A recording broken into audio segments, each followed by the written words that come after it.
Queridos amigos da TV A Caminho da Luz, que alegria mais uma vez estarmos juntos para o programa Estudando as Obras de André Luiz, o livro Entre a Terra e o Céu.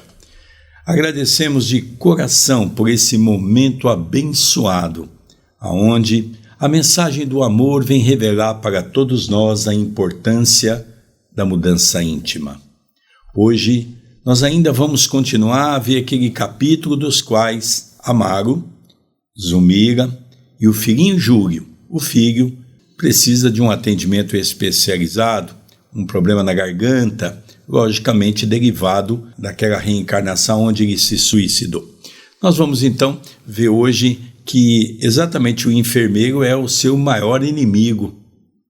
Júlio foi aquele que traiu Esteves, que hoje está na condição do enfermeiro Mário. Vamos acompanhar toda essa história. André, tudo bem com você? Tudo bem, querido Sérgio. Que Jesus, o nosso divino amigo, que os bons espíritos do CEPAC, cooperadores da TV A Caminho da Luz, possam nos intuir em mais este programa. E com muito carinho, com muita satisfação, cumprimentamos os nossos telespectadores que param uns minutos do seu dia para estudarem conosco. Capítulo 32. Recapitulação.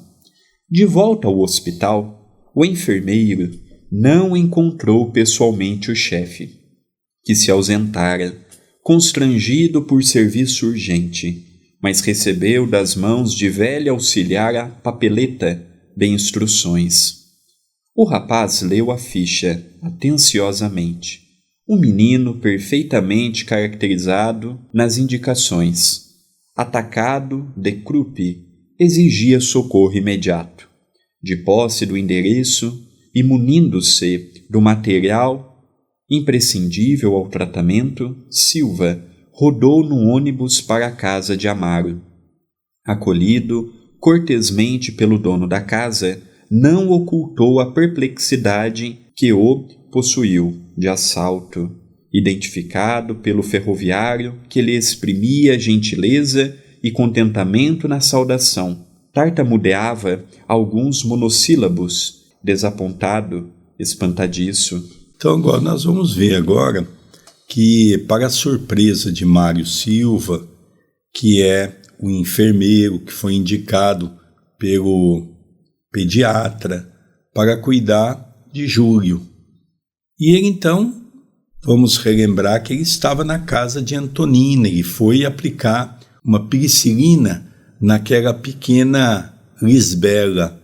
E ali ele pôde participar do culto do Evangelho no lar, que nós vamos ver a importância desse momento.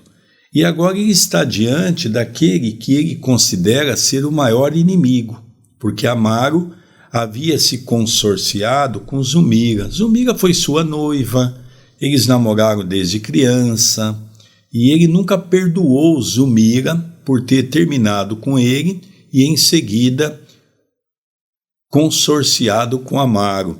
Nós vemos que tudo isso é uma ligação do passado, mas ele não conseguia se conter. Ele tinha em Amaro e Zulmira uma grande revolta, um grande ódio. E ele começa ali então a se deparar diante dos destinos que a vida nos reserva. E creio que também foi uma surpresa para o ferroviário e para a própria Zulmira. Não foi apenas para Mário Silva aquela situação embaraçosa. Continuando a leitura, revelava-se-lhe a decepção na extrema palidez do rosto. Então refletia, acabrunhado, era aquela a casa que lhe cabia atender? Se soubesse de antemão, teria solicitado um substituto. Não pretendia reaproximar-se dos desafetos dos quais se havia distanciado. Abominava o homem que lhe furtara a noiva e não podia lembrar-se de Zulmira sem observar-se tocada de insólita aversão. Muita vez, rememorando o passado, calculava quanto ao melhor meio de aniquilar-lhe a existência. Por que lhe competia revê-la? Porque salvar-lhe o filho se experimentava ímpetos de incendiar-lhe a casa? Então nós começamos a perceber que os homens que hoje trabalham nas áreas comuns, médicos, enfermeiros, chefes religiosos, as profissões nos reservam, às vezes, um caminho cheio de espinhos, de dificuldades. Por isso que nós percebemos que, diante desse quadro da vida, logicamente o que veio à mente de Mário é coisas ruins.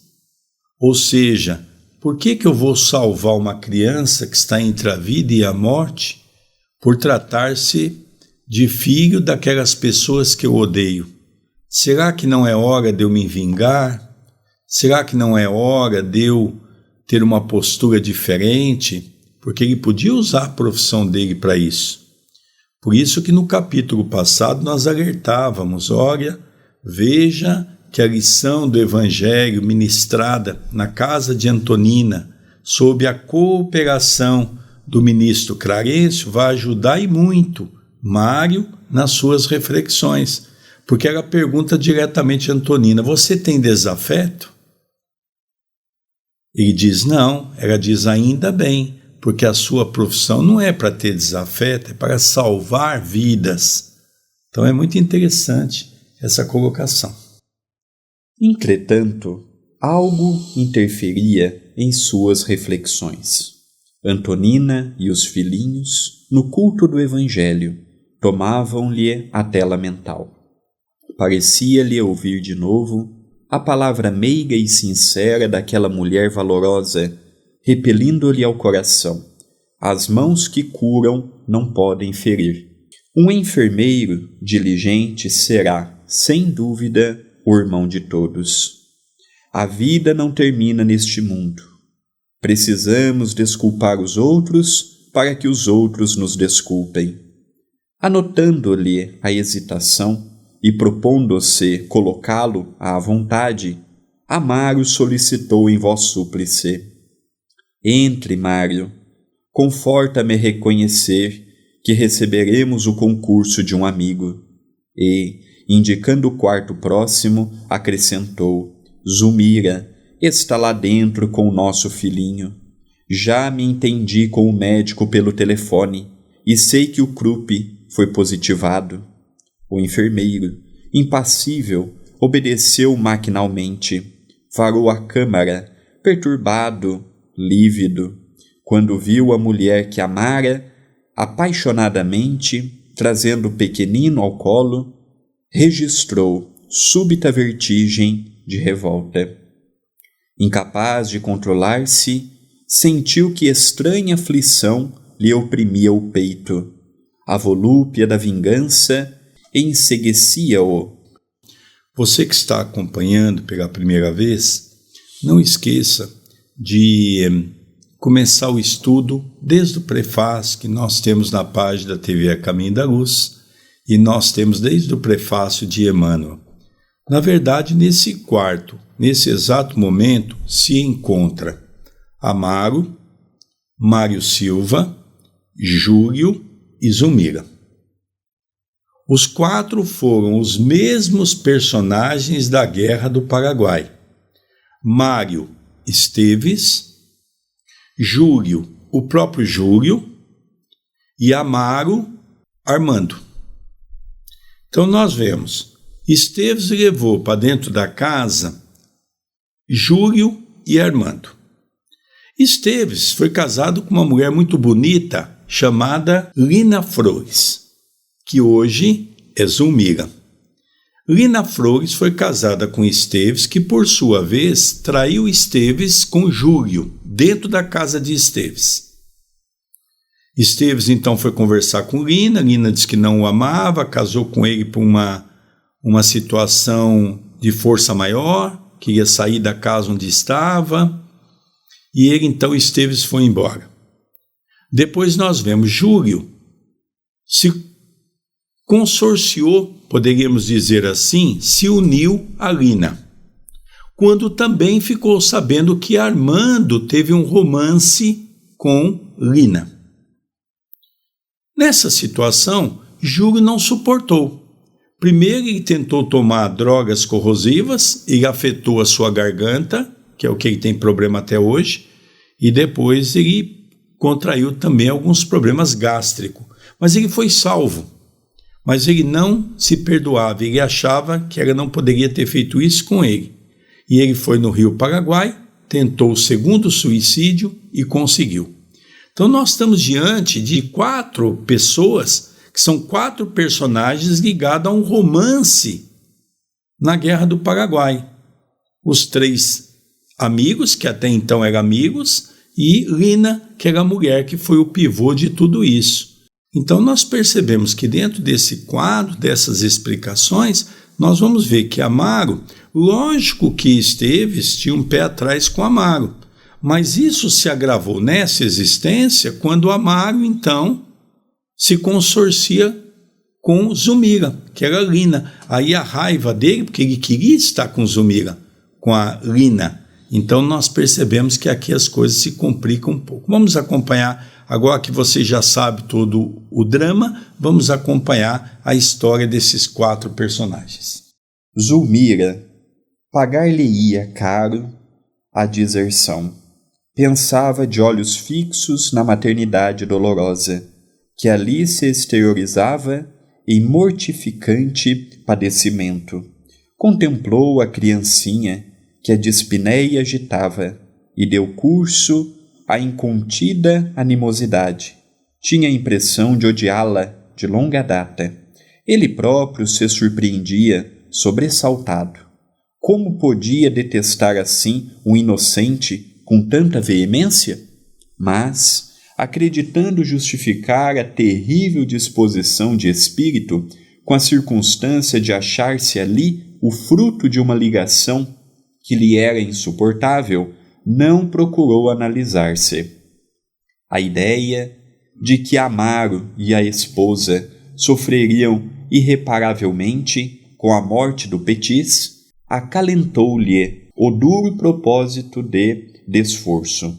A felicidade daquele templo doméstico dependia naquela hora de sua atuação.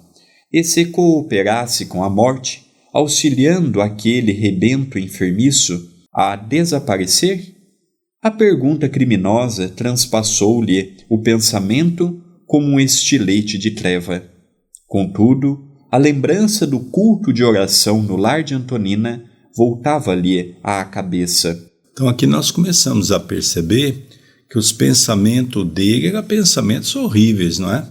Ele, com aquele processo de vingança a Zulmira, onde logicamente iria afetar também Amaro, e se aquela criança morresse, lógico que ele estaria ali se vingando dos dois. Veja que ponto que chega o nosso pensamento, não é? O que talvez fez com que ele repensasse alguns pontos foi o Evangelho à casa de Antonina. Ele nunca havia ouvido palavras que o fizesse refletir de tal maneira aonde ele começou a repensar sobre a vida. Então nós vemos aqui que agora ele está entre a cruz e a espada. Ele está entre o crime, se eu devo cometer, e entre salvar aquela criança segundo o conceito da questão espiritual que foi colocada por Antonina. Agora ele já começa a ficar dividido. As consoladoras afirmações da mãezinha de Lisbela regressavam-lhe aos ouvidos. Vale sempre mais o acordo pacífico. Não devemos nutrir qualquer espécie de aversão. Quem ajuda é ajudado. Ninguém se eleva aos mais altos níveis da vida com endurecimento espiritual. Nunca sabemos realmente até que ponto somos ofendidos ou ofensores. O perdão é vitória da luz. Os retalhos da palestra edificante afiguravam-se-lhe rédeas intangíveis a lhe sofrearem a expansão dos malignos desejos. Os conflitos sentimentais desenrolavam-se-lhe na consciência em breve minuto. Quase cambaleante, acercou-se da ex-noiva torturada, que o reconheceu de pronto tentando cumprimentá-lo, correspondeu à saudação cerimonioso, dispondo-se ao serviço. Mário, implorou a pobre senhora agoniada, compadeça-se de nós, ajude-nos. Esperei meu filhinho, suportando os maiores sacrifícios. Será crível? Devo agora vê-lo morrer? Lágrimas copiosas seguiam-lhe os soluços que lhe emudeceram a garganta. Então é nesse momento que Mário entrou dentro da casa, foi até o quarto, e quando ele então vê Zulmira com a criança no colo. Então é onde Mário volta toda aquela tona, toda aquela carga negativa, não é?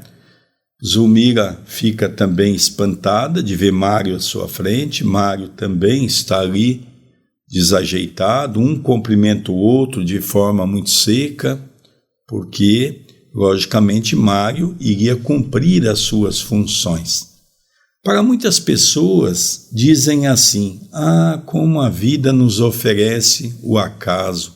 O acaso não existe. Logicamente, a espiritualidade planejou esse reencontro para que eles pudessem amainar o coração. Então é um reencontro muito interessante, providencial, está sob a tutela do ministro Clarencio.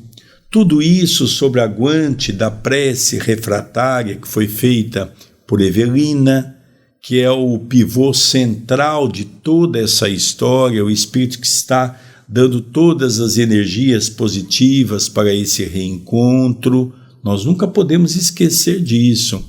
Então nós percebemos que agora é hora dos acertos que a vida nos oferece de quando em quando.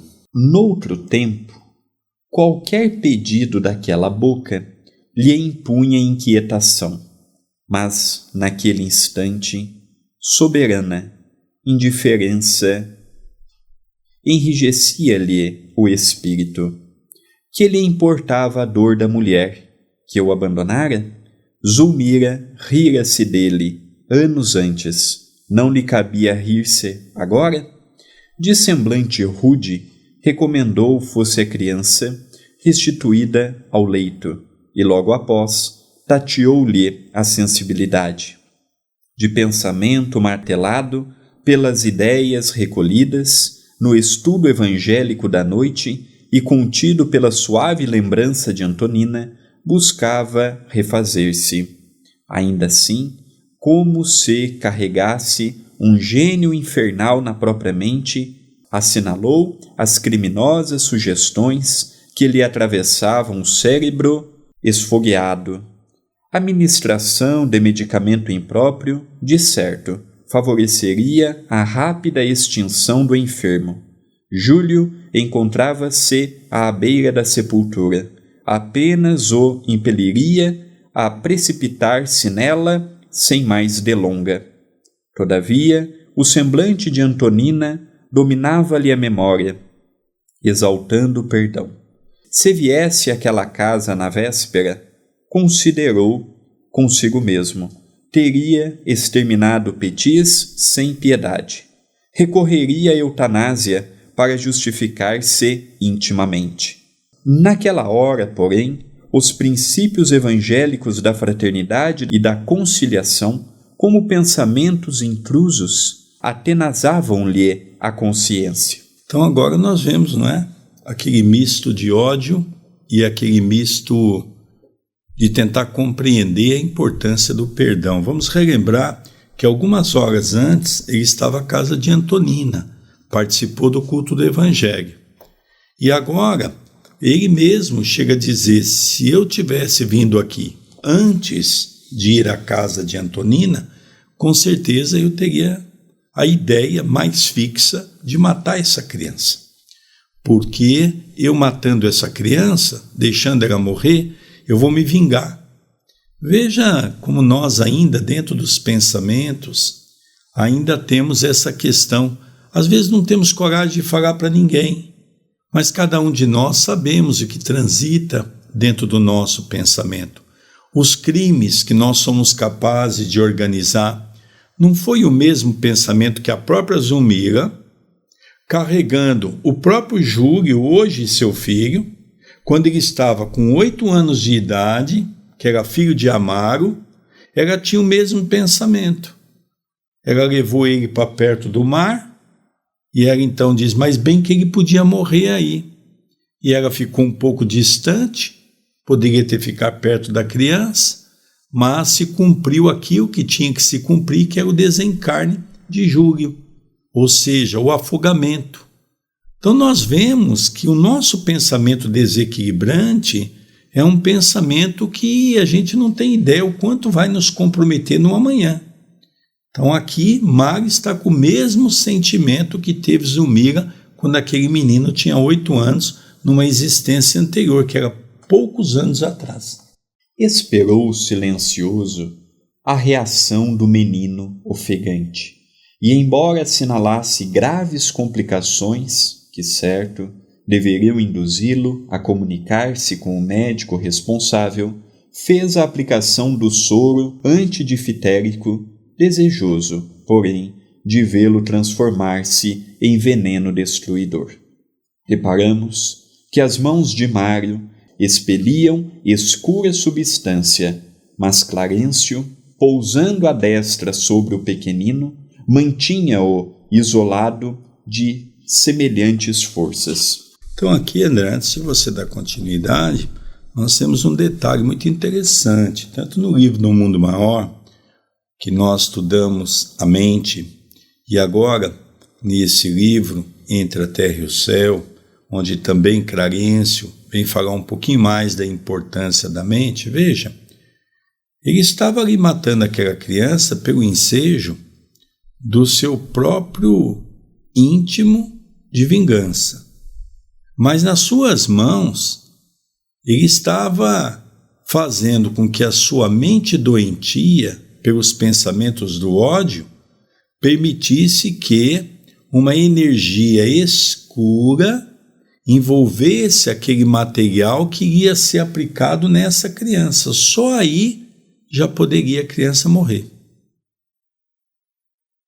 Tem uma cultura indiana que eu gosto muito de ler, que conta-se que há um costume entre o povo, quando há uma briga, aquelas brigas assim muito fortes dentro de uma casa, do marido para com a esposa, o marido fica 1 semana sem comer comida dentro de casa, porque eles acreditam que a mulher pode o envenenar com o pensamento.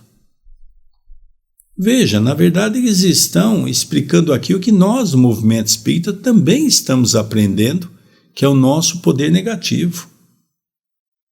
Colocando nas nossas mãos aquilo que nós verdadeiramente estamos fazendo germinar em nossos pensamentos. Isso é um ponto muito importante para a nossa análise. E importante tanto quanto isso é o trabalho do ministro, que isolou a criança.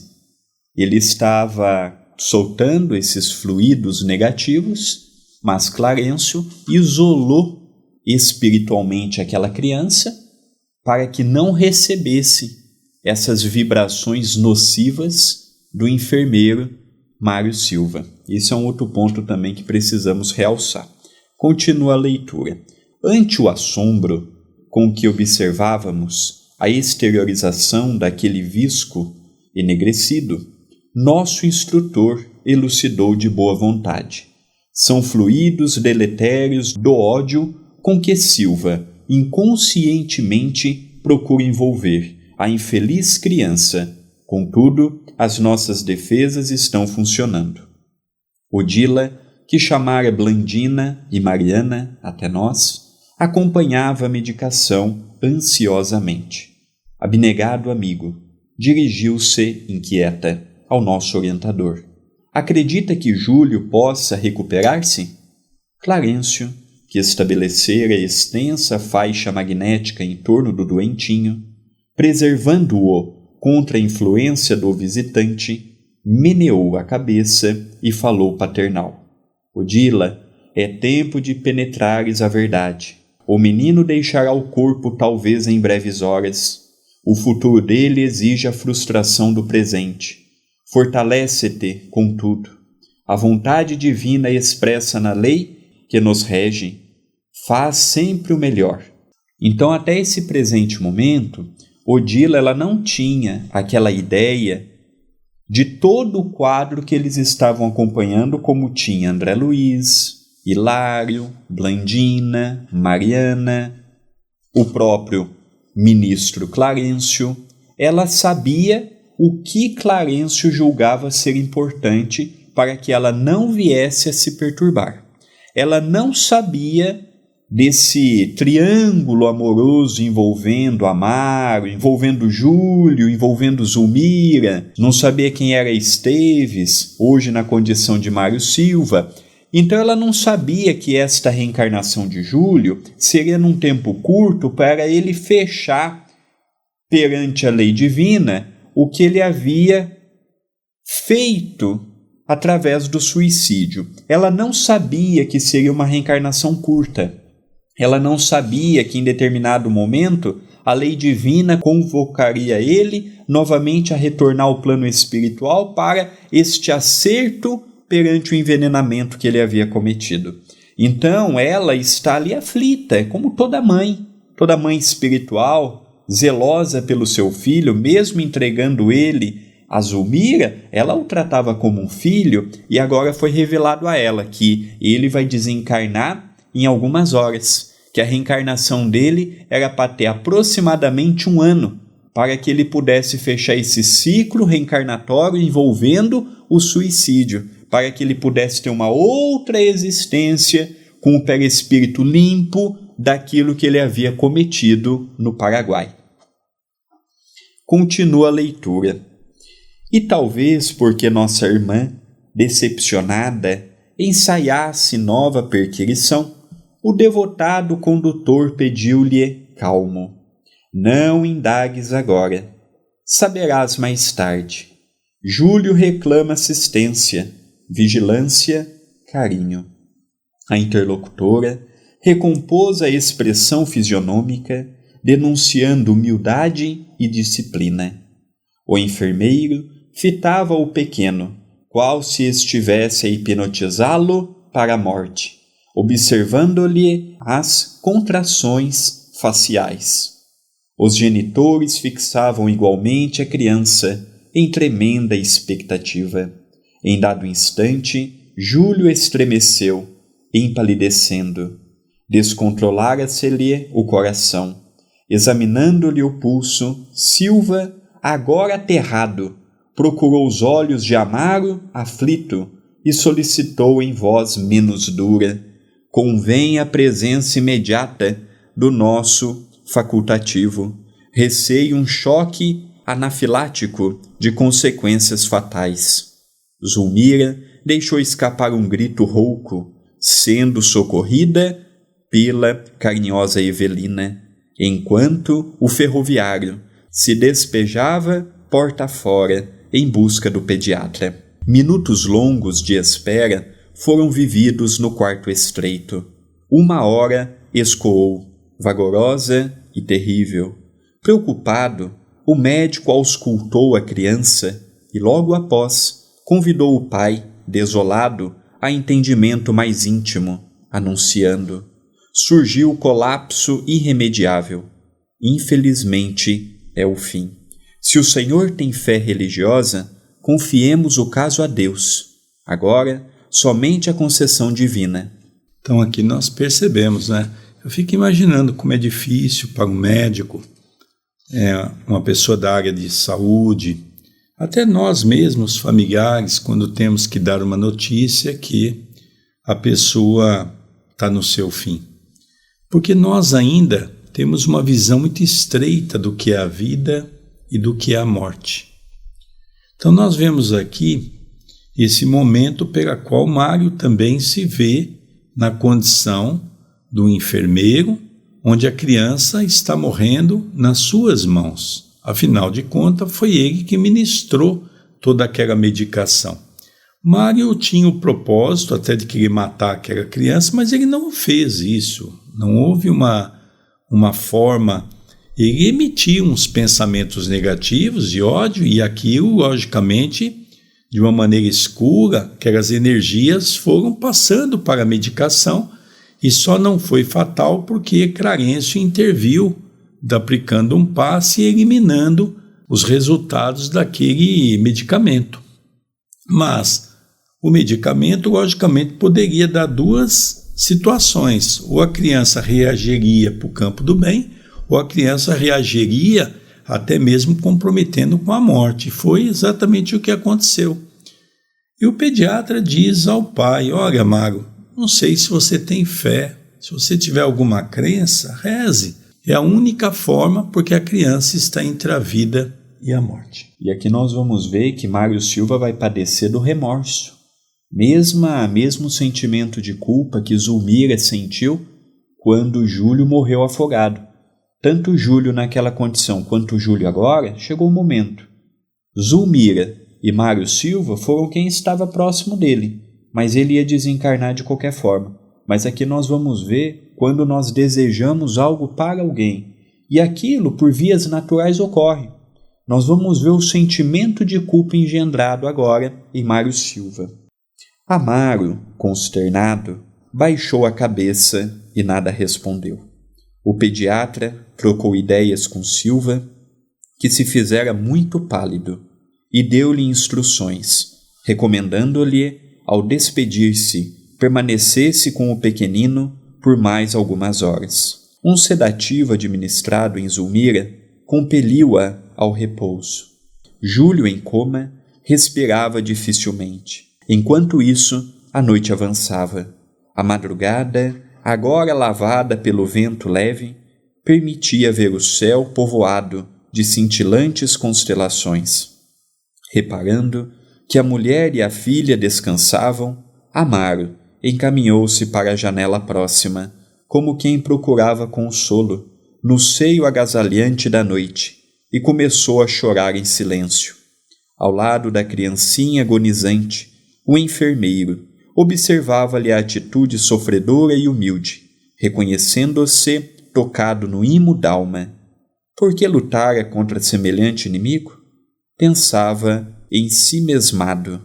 Amaro assemelhava-se a uma estátua de martírio silencioso.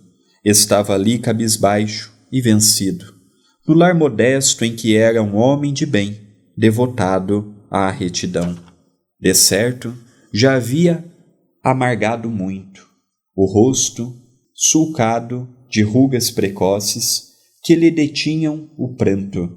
Falava da cruz, de experiências difíceis que lhe pesava nos ombros. Quantos problemas inquietantes teria defrontado no mundo aquele homem dobrado pelo rigor da sorte? Como pudera ele, Mário Silva, ser ali tão cruel? Rememorou as passagens da hora de estudo e prece, entendendo, enfim, que o Evangelho estribava-se nas melhores razões. Mais valia conciliar-se depressa com o adversário que enterrar um espinho de remorso no próprio peito. E ele notava triste que o remorso, como lâmina cerada, lhe retalhava o coração. Amar e a esposa, indiscutivelmente, poderiam ter manifestado desconfiança ao revê-lo, recusando-lhe o concurso. Entretanto, acolheram-no fraternalmente, de braços abertos. Se o haviam ferido noutro tempo, não se achavam agora sob o guante de terrível flagelação? Rendia graças a Deus por não haver injetado substâncias tóxicas no doentinho, agora moribundo, mas não teria acaso concorrido para abreviar-lhe a morte? Experimentava o desejo de abeirar-se do pai desditoso, tentando confortá-lo, mas sentia vergonha de si mesmo. Então aqui nós vemos o pensamento de remorso. Mário Silva, ele como um profissional da saúde, ele não fez nada de errado. Não aplicou um medicamento errado, não deu a mais, não deu a menos. Nisso, ele foi impecável. Ele foi imparcial, como deve ser toda pessoa que lidar com a saúde de uma outra pessoa. Ele foi correto. Mas o que ele não foi correto foi ele permitir que pensamentos que brotavam nele, no homem velho, falasse mais alto. E ele inconscientemente estava ciente que ele havia desejado a morte de Júlio para prejudicar Zulmira e para prejudicar Amaro. E quando ele vê Amaro, primeiro que ele não conhecia Amaro. Ele tinha ideia de quem ela era Amaro. Ele imaginou que Amaro roubou a sua mulher e assim e assado. Mas ele não conhecia Amaro. Ele não sabia se Amaro era um homem de bem, se era um homem religioso, se era um homem decente, se era um bom pai de família, se era um bom esposo. Isso é o problema que nós trazemos. Nós criamos ideia de uma outra pessoa e nem sempre corresponde com a realidade. Ali ele está vendo que tudo que ele imaginou de Amaro não correspondia nada com a realidade. Ele viu que era um homem bom, um homem justo, ele viu que era um pai de família, ele viu que com muitas dificuldades ele levava aquele lar, ele viu que o lar não era um mar de rosas, já que Amaro denunciava na sua face rugas precoces. Ele percebeu que, pela ficha do médico, Júlia nasceu na condição de uma criança muito doentinha. Ele viu que quando foi recebido, foi reconhecido por Amaro, foi reconhecido por Zulmira e em momento algum repeliu a sua presença naquele lar. Pelo contrário, o recebeu com respeito, com carinho, com cordialidade. Então ele começou a ter vergonha de si mesmo. Isto é típico de pessoas que falam antes de pensar, que agem antes de pensar, depois nos envergonhamos de nossas próprias atitudes. Amaro no passado também errou com Júlio. Antonina no passado também errou com Leonardo Pires. Mas são dois espíritos que cada um na sua família, cada um com as suas dívidas kármicas, estão procurando com muito esforço levar adiante o que assumiram perante si mesmos. Amaro, para mim, como Antonina, são exemplos de superação, de bom ânimo, de coragem perante a vida. E agora Mário Silva está entre essas duas pessoas, entre o exemplo de Antonina, uma viúva com 3 filhos, e o exemplo de Amaro, aquele que ele imaginou que roubou a sua mulher e não foi nada disto, vendo o esforço hercúleo de manter um lar, de manter uma família, e ele começa a ter vergonha dos seus próprios desejos, da sua própria maneira de pensar e do que desejou para aquele moribundo. Continua a leitura. Durante quase 2 horas, permaneceram ali, os dois, calados e impassíveis. A aurora começava a refletir-se no firmamento, em largas riscas rubras, quando o ferroviário abandonou a meditação, aproximando-se do filhinho quase morto. Num gesto comovente de fé, retirou da parede velho crucifixo de madeira e colocou à cabeceira do agonizante. Em seguida, sentou-se no leito e acomodou o menino ao colo com especial ternura, amparado espiritualmente por Odila, que o enlaçava, demorou o olhar sobre a imagem do Cristo crucificado e orou em alta voz: Divino Jesus, compadeça-te de nossas fraquezas. Tenho meu espírito frágil para lidar com a morte. Dá-nos força e compreensão. Nossos filhos te pertencem, mas como nos dói restituí-los quando a tua vontade nolos reclama de volta. O pranto embargava-lhe a voz, mas o pai sofredor, demonstrando a sua imperiosa necessidade de oração, prosseguiu: Se é de teu desígnio que o nosso filhinho parta, Senhor, recebe-o em teus braços de amor e luz. Concede-nos, porém, a precisa coragem para suportar valorosamente a nossa cruz de saudade e dor. Dá-nos resignação, fé, esperança. Auxilia-nos a entender-te os propósitos e que a tua vontade se cumpra hoje e sempre. Então aqui nós vemos, e é interessante como é que a gente vai, ao longo de toda a leitura, há momentos que a gente não tem como não se emocionar. Porque vamos ver Amaro, em prazo de pouquíssimos anos, ele recebe esse espírito por 2 vezes na sua casa. Aí, em torno de uns 10 anos, na condição do casal Amaro e Odila, aquela criança nasce, é o mesmo Júlio da Guerra do Paraguai. Depois ele vive 8 anos, ele desencarna de maneira um afogamento no mar. Um ano e meio depois, ele renasce como o próprio nome, Júlio. Mas tudo isso sabendo que ele ia ter um pequeno tempo no corpo físico. Então, da Guerra do Paraguai até agora, essa é a 3ª existência de Júlio. A primeira, ele se suicidou, e aí é o grande problema que nós falamos sempre das causas e consequências que levam ao sofrimento, o suicida. Com 8 anos, ele desencarnou, afogado. Isso fez com que ele pudesse agravar ainda mais o quadro que ele já tinha no campo perispiritual.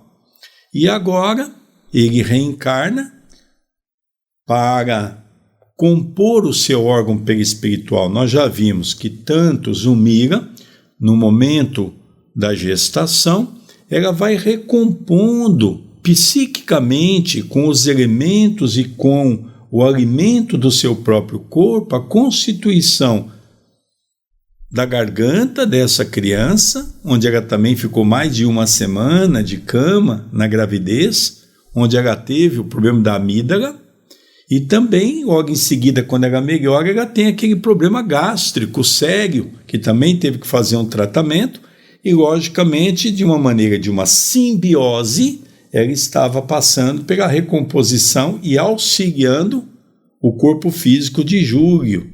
Então nós percebemos, Júlio veio com esses probleminhas na garganta, mas já de uma maneira mais saudável. E agora então é o momento que Júlio vai se preparar para a próxima reencarnação, que é a 4ª, que também vai ser em seguida, para que ele possa, já com um corpo mais perfeito, dar continuidade no seu processo evolutivo. Veja, André, ele precisou das 4 reencarnações, 3 poderiam perfeitamente ter sido evitadas. Jatos de safirina claridade escapavam-lhe do peito, envolvendo a criança, que pouco a pouco adormeceu. Júlio afastou-se do corpo de carne, abrigando-se nos braços de Odila, à maneira de um órfão que busca tépito ninho de carícias. Tocado nas fibras mais recônditas do ser e percebendo que a morte ali estendera as suas grandes asas, Silva experimentou violenta comoção a constranger-lhe a alma. Convulsivo choro agitou-lhe o peito, enquanto uma voz inarticulada, que parecia nascer nos recessos dele mesmo, gritava-lhe na consciência: assassino, assassino! Desorientado e inseguro, o moço correu para a via pública, achando-se atormentado no seio da sombra fria, soluçando. Então, se Mário já estava tocado com aquele quadro daquela criança, mais tocado ainda é quando ele vê a reação de Amaro. Ele pega um crucifixo, põe perto daquela criança, faz uma prece ardente, pedindo ao alto que o auxiliasse, que o envolvesse naquele momento e que fosse feito a vontade do alto, não a vontade deles, porque Deus com certeza sabia o que era melhor para todos. Mas Mário, diante de todo esse quadro, com os pensamentos negativos enquanto estava ali cuidando daquela criança, ele logicamente começa a refletir: será que eu não tenho culpa nisso também? E é interessante que toda vez que a gente se desequilibra, oportunistas do mundo espiritual, os nossos inimigos de antanho, cresce dentro de nós. E às vezes um dos inimigos, que é nós mesmos, das lembranças do nosso passado criminoso, ele então se vê naquele quadro, eu sou um assassino. Eu sou um assassino. Eu devo ter matado essa criança. E ele sai da casa de Amaro, desorientado, vai para a via pública com aquela ideia de que ele co-participou com a morte daquela criança. Não é verdade, mas ele tem esse sentimento através dos seus pensamentos desequilibrantes. E só não é verdade porque Clarencio estava lá. Se Clarencio não tivesse, se fosse um lar que não tivesse amparo espiritual, ele seria coautor, mesmo que já estivesse no quadro reencarnatório da desencarnação daquela criança. Mas olha que interessante, André. Não direto, indireto. Mas ia ficar alojado na consciência dele. Sim, porque ele, na verdade, estava ministrando aqueles pensamentos negativos, e é aqui que nós, os espíritas, compreendemos a importância do nosso pensamento. Nosso pensamento é vida. Nós podemos ajudar alguém ou matar alguém. Nosso pensamento é algo que nós precisamos nos aprofundar um pouco mais. Ao encerrarmos o nosso vídeo de hoje, nós vamos pedindo a sua ajuda aqui para o canal do YouTube. Deixe o seu like, comente neste vídeo. Se está te fazendo bem o estudo, divulgue. Mande para aquelas pessoas que ainda não conhecem a TV A Caminho da Luz. Se inscreva no canal, habilite as notificações. E também temos a ferramenta do Seja Membro, que é a oportunidade que você tem, pelo período que puder, de cooperar com as atividades do CEPAC, com a distribuição de refeições, distribuição de agasalhos, de cestas básicas, auxílio àquelas famílias necessitadas. E quem quiser acompanhar um pouco mais do trabalho que nós temos no CEPAC, semanalmente nós publicamos as fotos, tanto eu quanto o nosso querido Sérgio, no Facebook e no Instagram. Passe a me seguir, passe a seguir ele e você vai poder acompanhar um pouquinho para onde está indo a sua ajuda. Nós também temos o WhatsApp e o Telegram, veículos que você pode enviar sua mensagem. O WhatsApp é 19 997 782794 e o Telegram é um canal no Telegram que se chama Divulgando Espiritismo. A sua mensagem, ela é sempre importante, ela é sempre carinhosa, lida com muita atenção e respondida com muita dedicação. Queridos amigos, nós vamos encerrando mais esse capítulo do programa Estudando as Obras de André Luiz, o livro Entre a Terra e o Céu. Agradecemos a sua audiência, um beijo carinhoso no seu coração e até o próximo programa. Até o nosso próximo programa.